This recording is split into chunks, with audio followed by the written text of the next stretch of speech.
박유정 목사님은 이 37절에서 52절의 제목을 성경을 아는 듯 하나 예수님을 모르는 자들의 불신함 그렇게 썼어요. 성경을 아는 것 같은데 정작 그 성경의 그 사실성을 살펴보지 않은 자들의 불신앙이다 그렇게 말할 수 있겠어요. 그래서 예수님이 베들레헴에 나시는 것을 상식적으로 알고 있으면서도 정작 예수님이 베들레헴에서 나셨음에도 불구하고 부인하고 또 갈릴리에서 자라셨는데 그 갈릴리에서 어찌 선지자가 나겠느냐 이렇게 말했어요. 이 갈릴리 지역은 이제 그 당시에 전쟁이 났다고 하면 갈릴리가 제일 먼저 점령을 당했어요.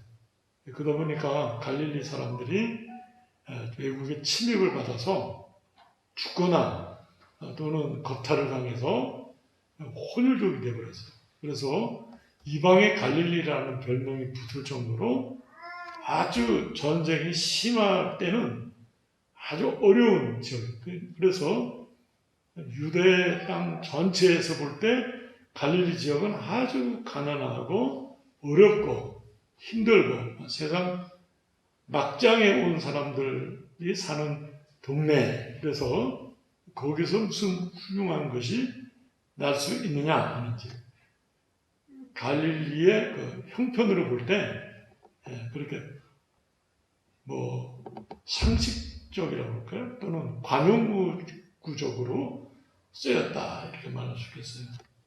요한복음 1장 46절에 보면 나다나엘이 그 친구가 전도했을 때 46절에 나사렛에서 무슨 선한 것이 날 수 있느냐. 나사렛이 이제 갈릴리 나사렛인데 우리로 말하면 서귀포시 동홍동 그러면 갈릴리시 나사렛동 뭐 이렇게 되겠습니다. 그러니까 나사렛에서 자랐는데 나사렛이란 말이 이게 히브리어로 넷제르라고 해서 가지라는 뜻이거든요. 그래서 이새의 가지에서 그런 뜻이 들어가면서 구약에 이사야가 예언한 메시아와 이 갈릴리 나사렛이 관계가 있어요. 근데 그런 것들은 이 성경을 알는 듯 하지만 깊이 또는 그게 맞나 이렇게 찾아보지 않음으로써 그들은 예수 그리스도를 불신합니다 하는 거예요. 오늘날도 이제 마찬가지예요. 아이 목사님 그 성경 다 알아요.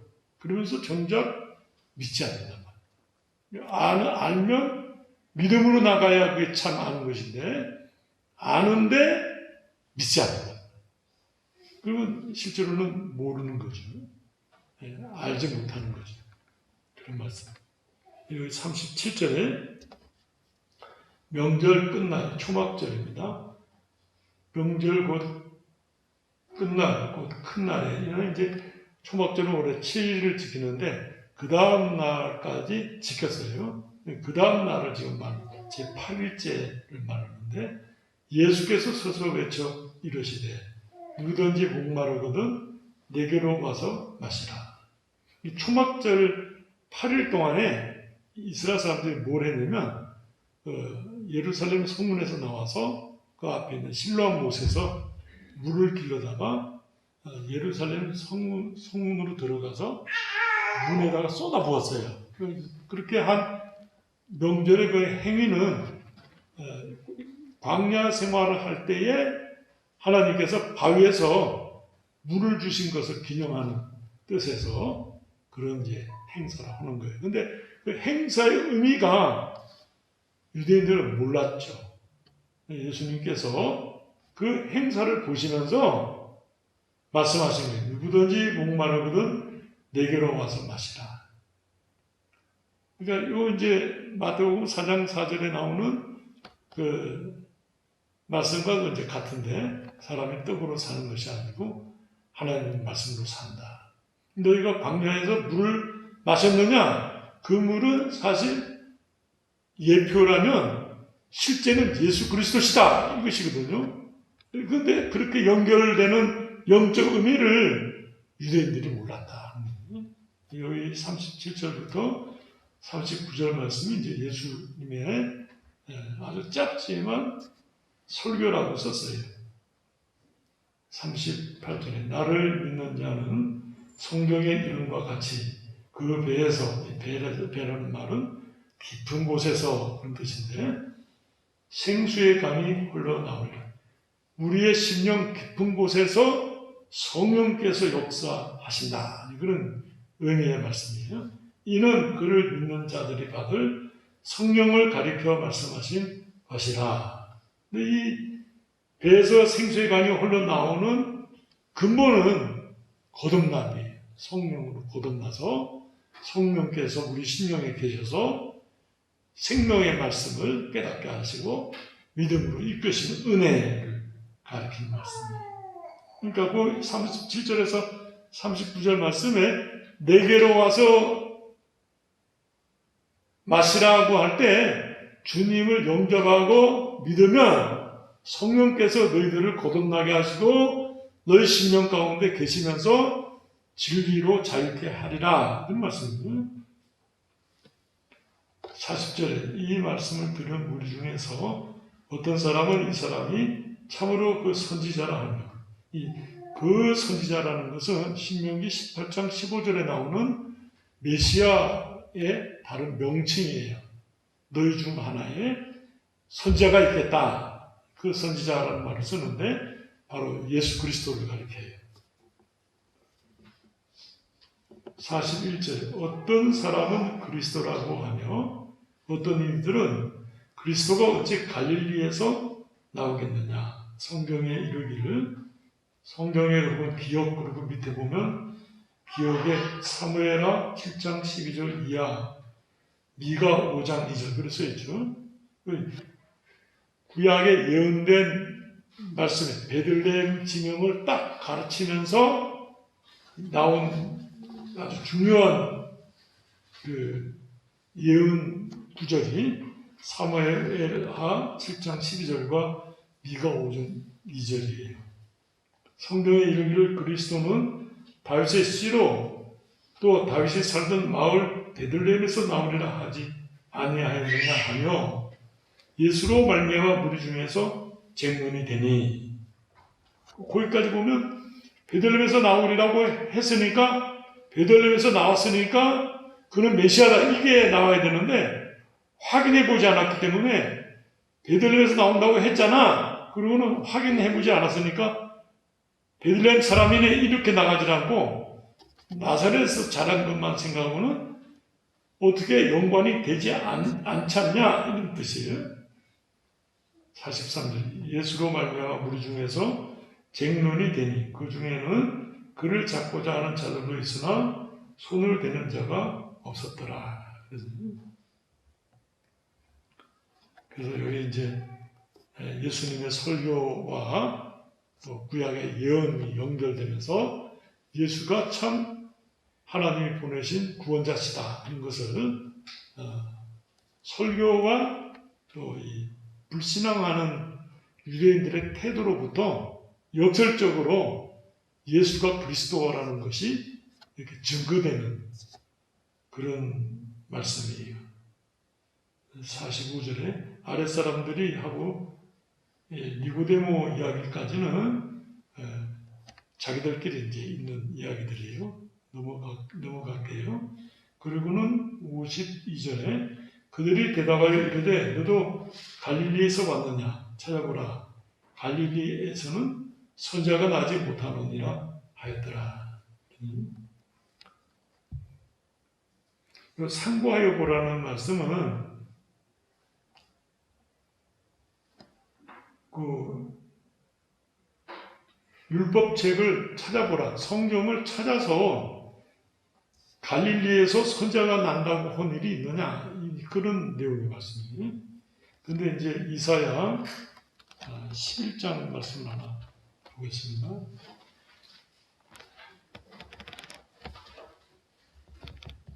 이사야 11장 구약성경 981페이지예요.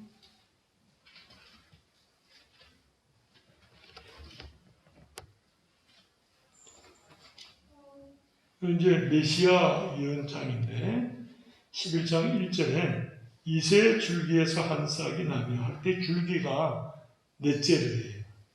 그래서 나사렛이죠. 그 뿌리에서 한 가지가 나서 결실할 것이요 하고 쭉 메시아 예언이 나오는 거거든요. 그러니까 나사렛과 관계가 없다 그렇게 말할 수 없는 구절이에요. 근데 이제 성경을 알기는 알지만 실제적으로 따져보거나 확인하지 않는 사람들은 그냥 상식이라는 거에 거치고 믿음으로 나가지 못했다 이거죠. 그 이제 불신앙의 아주 치명적인 원인이 됐다 하는 말씀입니다. 박유성 목사님은 이렇게 썼어요.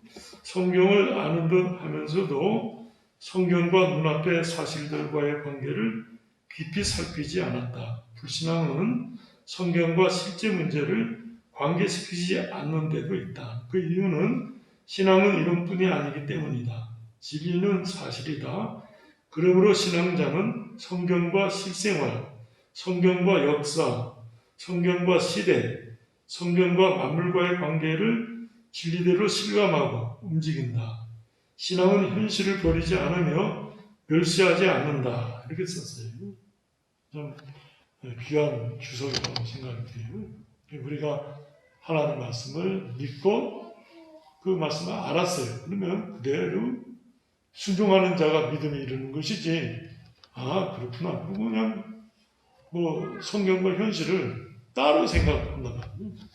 교회 안에서는 예수 믿는 사람이지만 나가서는 뭐 예수 믿는 사람인 것처럼 행동하지 않는단 말이에요. 생활 속에 예수라는 예자도 없단 말이에요. 뭐 실제적으로는 믿는 사람인가 하고 의심이 된단 말이에요. 그런 생활은 이제 건강한 신앙생활이 아니죠. 실제적으로 내가 믿는 대로 세상 속에서 순종하는 생활을 이루는 것이죠. 그리고 내가 예수 믿는 사람이요 하고 어떤 뭐 손해가 있고 또 핍박이 있고 어려움이 있어도 내가 예수 믿는 것이 증거되어져야 할 때는 나타낸단 말이에요. 예수 믿는 사람이라고. 그러나 지혜롭게 상황 속에서 표현해야죠. 한 번은 제가 지하철 타고 가는데 어떤 사람이 와서 목사님 같은데 목사님이시죠? 그런데 느낌이 좀 이상해서 아닙니다. 그랬더니 싹 가요. 또 왔어요. 한 5분 있다. 이번엔 두 녀석이 왔는데 목사님 같은데 아니라고 보네. 그러고 목사님 아닙니다. 뭐 다른 사람하고 잘못 본 것 같은데. 그랬더니 쓱 가면서 그 아무게 뭐 이렇게 욕을 하면서 그놈 맞는데 이러고 가더라고요. 그 이제 마음을 새기죠. 그럴 때는 우리가 지혜롭게 성령께서 딱 가르쳐 주시거든요. 그럴 때는 그 목자라고 말하는 것이 그 상황에서 옳지 않다 생각할 때는 감추는 것도 옳지 어떤 면에서. 그러나 증거할 때 복음을 전할 때는 먼저 이야기를 해요. 저는 한라산교회 목사입니다. 그리고 뭐 껌을 주든지 사탕을 주든지 친절을 베푸든지 말씀을 전하든지 이 사람이 목사님이시구나. 나중에 전도도 하고 뭐 사탕도 주고 껌도 주고 뭐 친절도 다 베푸고 나중에 저는 한라산교회 목사입니다. 그러면 앞에 있는 것들이 다 이 사람이 거짓말했구나 이렇게 속았구나 이런 생각이 들거든요. 사실은 우리가 복음을 전할 때는 먼저 내가 누군지 먼저 말하고서 전도하겠다는 의도를 표현해야 돼요. 그래야 상대방이 영적으로 그걸 듣게 되거든요. 이제 지혜라고 말할 수 있겠어요. 성경을 아는 듯 하나 예수를 모르는 자들의 불신앙에 대해서 말씀을 나눴어요. 우리가 성경을 읽고 깨닫고 깨달은 대로 순종하면서 신앙이 하나 생기는 거예요. 또 둘 생기고 셋. 그래서 이제 자꾸 쌓여서 이게 이제 다 진리니까 연결이 되거든요. 그래서 서로가 서로를 증거해 주세요. 나타내주고. 그래서 많이 순종해서 신앙을 가질수록 신앙이 견고해지죠. 왜냐하면 이게 다 따로따로 노는 게 아니고 연결된 것이기 때문에 주님에 대한 확신이 확실해지죠. 그래서 심지어 많은 사람들이 아니라고 그래도 마음속에 믿어지는 때가 있잖아요. 하나님의 말씀대로 믿어진단 말이에요. 그럴 때는 결행으로 그 믿음대로 그 열매를 보죠. 그 하나님이 당신과 함께 하셨습니다. 이렇게 증거하게 되거든요. 그래서 이제 주님의 말씀에 순종함에 있어서 그 말씀대로 성경이 가르치는 원리 아래서 순종해버립니다. 그러니까 그 원리를 가지고서 누가 진리라고 말할 때 그 진리를 분별하는 거죠. 우리가 성경 알고 있는 그 진리의 주의 원리에 의해서 그것은 옳다, 틀리다 이렇게 분별하게 되는 거예요. 그건 뭐 거의 아무것도 지식이 없다고 해도 분명해요. 성령께서 다 간섭을 하시는 거기 때문에 분별이 돼요, 금방. 성경을 다 알지 못한다고 해도 깨닫게 돼요. 이건 옳지 않다. 우리가 뭐 어떤 음식은 이렇게 맛있지만 어떤 건 뭐 맛있게 먹었는데 막 토하잖아요. 이게 우리 몸에 그거 건강에 옳지 않다는 거 아니까 토하는 거거든요. 그렇게 깨닫게 되는 것이죠. 같이 기도하시겠습니다. 사랑과 은혜가 충만하신 하나님 아버지, 이렇게 초막절을 지키는 유대인들 앞에 예수님께서 친히 그 초막절의 의미가 무엇인지, 또 실로암 못에서 물을 길어 예루살렘 성문 곁에 물을 붓는 그 행위가 무엇을 의미하는지 직접 예수님께서 친히 누구든지 목마르든 내게로 와서 마시라 하고 말씀하시며 하나님이 보내신 구원자요 생명주이심을 친히 증거하시고 나타내신 것을 살펴보았습니다. 많은 유대인들이 어려서부터 성경을 배우며 알았지만 실제로 아는 듯 하지만 실제로 순종해 보지 아니하므로 정작 예수님을 앞에 두고도 알지 못했던 불신앙을 살펴보았습니다. 우리가 이러한 사실을 알면서 성경은 알지만 확인하지 않고 그냥 상식으로 넘어가는 어리석음에 빠지지 않게 해주시고 그 말씀을 순종하여 보며 깨달으며 믿음의 성장을 이루어서 좀 성숙된 신앙생활이 될 수 있도록 함께하여 주시옵소서. 또 주님께서 우리의 구세주이심을 확인하고 영접하여 믿으며 그 안에서 참된 신앙생활의 귀한 근거와 또 은혜가 날로 새로워지고 넘치도록 함께하여 주시옵소서. 말씀을 묵상하며 그 말씀을 깨닫고자 애쓸 때 성령께서 함께하셔서 깨닫게 해주시고 그 깨달음으로 말미암아 더욱더 믿음의 바른 성장에 이르도록 인도하여 주시옵소서. 이 어려운 때에 우리의 마음이 외축되거나 또 우리의 신앙이 외축되지 않게 해주시고 오히려 더욱 주님 앞에 나아가 기도하며 이 시대를 분별하는 그런 귀한 시간들이 될 수 있도록 함께하여 주시옵소서. 이렇게 타치에 나가 있는 우리 자녀들, 성도들 지켜보아 주시고 은혜를 나려 주시옵소서. 예수 그리스도의 이름으로 기도드리옵나이다. 아멘.